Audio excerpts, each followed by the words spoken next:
ಬೆಂಗಳೂರಿನ pub capital of India ಅಂತ ಕರಿತೀವಿ. ವೀಕೆಂಡ್ಸ್ ಆದ್ರೆ ಪಾರ್ಟಿ ಫುಲ್ ಆನ್ ಇರುತ್ತೆ. ಈ ರೀತಿ ಪಾರ್ಟೀಸ್ ಅಲ್ಲಿ ನಿಮ್ ಹತ್ರ ಗಾಂಜಾ ಇದೆ ಅಂತ ಪೊಲೀಸರಿಗೆ ಸಿಕ್ಕಿ ಬಿದ್ರೆ ಅರೆಸ್ಟ್ ಮಾಡಬಹುದಾ? ಖಂಡಿತ ಮಾಡಬಹುದು.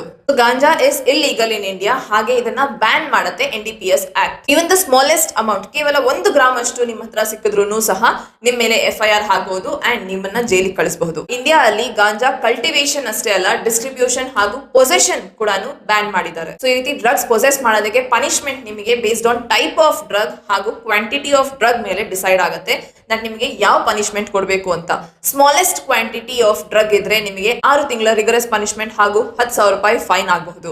ಸ್ಮಾಲ್ ಕ್ವಾಂಟಿಟಿಗಿಂತ ಜಾಸ್ತಿ ಹಾಗೂ ಕಮರ್ಷಿಯಲ್ ಕ್ವಾಂಟಿಟಿಗಿಂತ ಕಮ್ಮಿ ಆದ್ರೆ ನಿಮಗೆ 10 ವರ್ಷದ ಜೈಲ್ ಶಿಕ್ಷೆ ಹಾಗೂ 1 ಲಕ್ಷ ರೂಪಾಯಿ ಫೈನ್ ವಿಧಿಸಬಹುದು. ಅದೇ ಕಮರ್ಷಿಯಲ್ ಕ್ವಾಂಟಿಟಿ ಸೀಸ್ ಆದ್ರೆ 10 ವರ್ಷಕ್ಕಿಂತ ಜಾಸ್ತಿ ಅಂಡ್ 20 ವರ್ಷದ ತನಕ ಜೈಲ್ ಶಿಕ್ಷೆ ಆಗಬಹುದು.